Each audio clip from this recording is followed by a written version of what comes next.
So this week in Pokemon Go is actually going to be a really good one because we're going to be getting some new Pokemon for the very first time, as well as some very solid rating content. I'm going to be talking about all of this in today's video. Let's get right into it.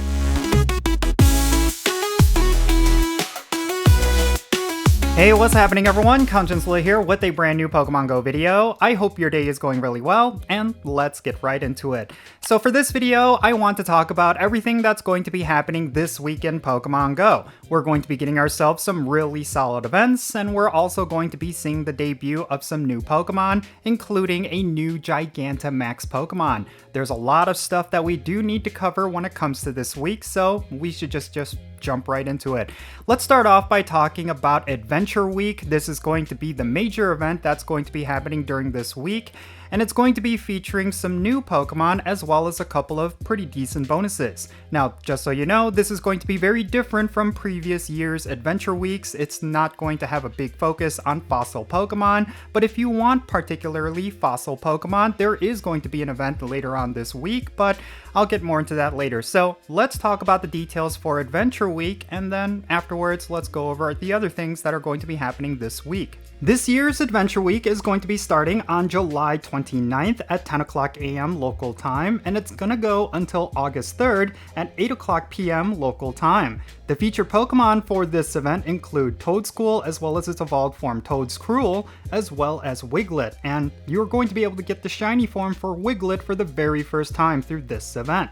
Now, as I mentioned earlier, this is actually going to be a very different Adventure Week compared to previous years, and the reason for that is actually the wild spawns and how they're going to work. If you go to a different biome, you're going to see different event spawns. For example, if you go to a city biome, you're going to see Snubbull, Trubbish, LGM, Sizzlipede, as well as Esper, and then if you go to a forest biome, you're going to see Squovit, Fidough, Smoliv, Tadbulb, and the new Pokemon Toedscool, and then if you go to a mountain biome, you're going to encounter Hippopotamus, Drillbur, Rufflet, and Gligar, and then finally in beaches and water biomes, you're going to see Inkay, Mareanie, Dewpider, Sandygast, as well as Wiglet. Now, I'll be perfectly honest with you, I don't necessarily know how I feel about this, because on the one hand, I actually like this idea, where depending on the biome, you're going to get different spawns. I really do think that reinforces this idea of exploration and adventure.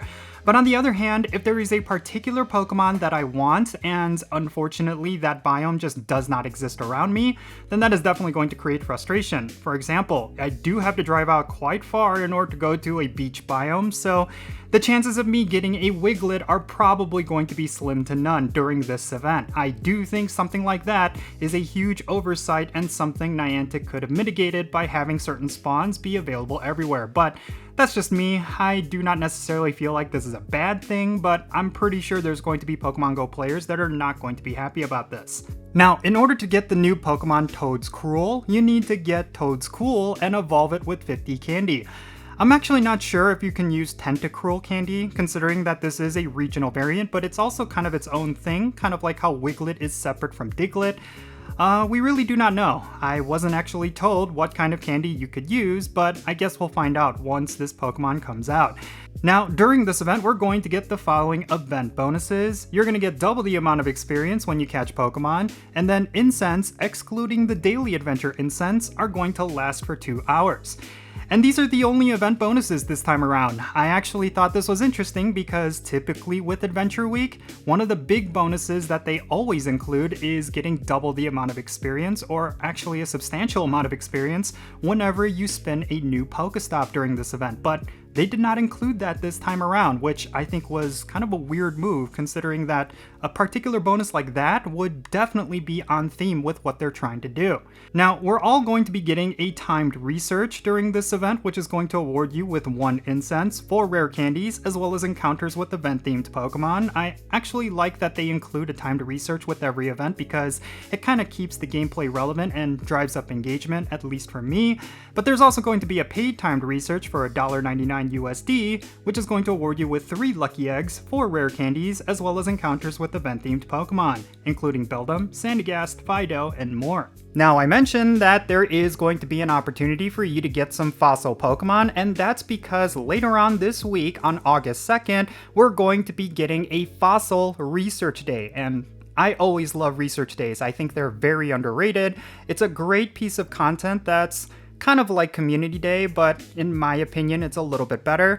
You do not want to miss out on this one. You're gonna get yourselves an opportunity to get the Pokemon Tyrant as well as Amara. They're going to be the rewards, and they're going to have a boosted shiny chance when you complete research task rewards on August 2nd, specifically during the hours of 2 o'clock p.m. to 5 o'clock p.m. local time. So make sure you go to an area with a high density of Pokestops so that you can complete as many field research tasks as you can on this day so that you can get yourselves a shiny of either of these Pokemon. Now, the day after this research day, we're also going to be getting a Gigantamax Battle Day featuring the Pokemon Gigantamax Butterfree. Let's go over the details for this event. Gigantamax Butterfree Max Battle Day is going to be happening on August 3rd from 2 o'clock p.m. to 5 o'clock p.m. local time. And the featured Pokemon is, of course, going to be Gigantamax Butterfree, which is going to be making its debut through this event. Now, during the event, you're going to get the following event bonuses. Max Particle Collection limit is going to be increased to 1,600. All power spots are going to host Gigantamax battles featuring Gigantamax Butterfree, and power spots will refresh more quickly, so you're going to get a lot more Gigantamax battles done. And then you're going to get 8 times the amount of max particles from power spots and 2 additional special trades during this day. And then from August 2nd at 5 o'clock p.m. to August 3rd at 8 o'clock p.m., the daily remote raid pass limit is going to be increased from 10 to 20. 2 times the amount of max particles from exploring is also going to be unlocked, and then you're going to have a quarter adventuring distance to receive max particles. You're going to have a steady stream of max particles during this event, basically so that you can continue to do your battles, but you will eventually need to pay for more if you want to do more than, I would say, a couple dozen. And then finally, there's going to be a timed research, which is actually going to start about a week before this event. It's going to give you max particles, encounters with Dynamax Darumaka, which could be a really strong counter against Butterfree, as well as Darumaka Candy. They're going to be preparing you for this event with this timed research, so if you want the right Dynamax Pokemon to use up against Gigantamax Butterfree, then make sure you complete this timed research. Now, there's also going to be an event ticket which you could purchase in the Pokeshop, and it's going to give you 1 max mushroom as well as 25,000 experience. And then you'll also receive the following bonuses during the event hours: double the amount of experience from max battles, and max particle collection is going to be increased to 5,600 as opposed to 1,600. Next up, let's switch gears and talk about the weekly content, starting with tonight's Max Monday. We're going to be getting one featuring Dynamax Kabuto, which is going to be a fairly decent Dynamax Pokemon. If you want to get yourself a Dynamax Kabuto, just keep in mind that there's going to be a Max Monday for it tonight from 6 o'clock p.m. to 7 o'clock p.m. local time. Now tomorrow, for Spotlight Hour, we're going to be getting a Spotlight Hour featuring Roggenrola, and it's going to have a 2 times experience bonus for evolving Pokemon. That is actually a really solid bonus for experience, considering that if you're holding on to a whole bunch of junk Pokemon that you can evolve, you should definitely pop a lucky egg and evolve every single one of them during these hours, because that's going to net you a ton of experience. Spotlight Hour is going to be happening tomorrow, Tuesday, July 29th, from 6 o'clock p.m. to 7 o'clock p.m. local time. Now, on Wednesday, we're going to be having a raid hour featuring the Pokemon Virizion, and that is because Virizion is going to become the new raid boss. It's going to be from 6 o'clock p.m. to 7 o'clock p.m. local time, and if you want to get yourself a shiny Virizion, make sure you go out and raid during this raid hour. And then finally, let's talk about what's going to be active in the Go Battle League during this week.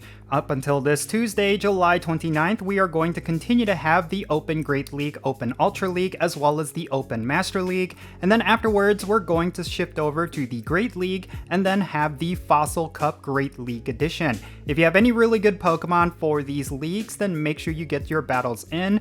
It's definitely going to be worthwhile, especially up until this Tuesday, because we have a 4 times Stardust for 1 rewards bonus that's currently going on with the Open Leagues. So there you have it. This is everything that's going to be going on this week in Pokemon Go, and I'm gonna be honest with you, I'm really excited. There's just a lot of things to do during this week. There's going to be some really solid events, and then of course the weekend is going to be packed with just a whole bunch of stuff to do. The research day is definitely something I suggest you get on because they're a great source of high IV shinies. In fact, I have a couple of 98% shinies that are from a research day. It's definitely something that is worth your time. Just make sure you go to a big city or a suburb with a lot of Pokestops because you will need a high density of them in order to complete as many research tasks as you can. And then of course there is that Gigantamax Battle Day featuring Gigantamax Butterfree. I think that's going to be a really good time. I think Dynamax content has become kind of like the crux of Pokemon Go content.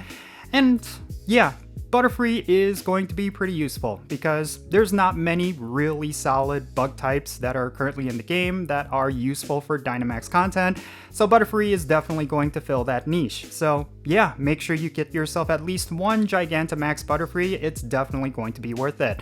And yeah, with that said, that's going to be it for this video. Definitely share your thoughts regarding everything that's going on this week. Is there something in particular that you are looking forward to? Make sure you share what it is in the comments down below, and let's have a great discussion. And thank you so much for making it all the way to the end of this video. I really hope you enjoyed it, and if you did, make sure you hit that like button, subscribe if it's your first time here, and also don't forget the notification bell so you can stay up to date on whenever I upload videos. Real quick, let me give a shout out to all of my patrons on Patreon. You make this channel content possible. If you want to support the Content Slow channel, the best way you can do that is going to be by joining my Patreon. And if you become a paid Patreon member, I'm going to add you to my Pokemon Go friends list. That means for stuff like remote raids, the friendship system, opening and sending gifts, different things like that. If you want to play Pokemon Go with me, then make sure you go and check out my Patreon. I'll put a link to it in the description below. And if you want to support my channel in a completely different way, you can do so by following me on social media. My handle is @Jinsula. I'm on the platforms you see on the bottom of your screen right now. Make sure you go over there and give me a follow. You'll have access to some exclusive content, and you'll be able to keep up with my daily life. And that's going to be it for this video. I'm Jinsula. Be safe, have fun, love yourself today, and I'll catch you all later.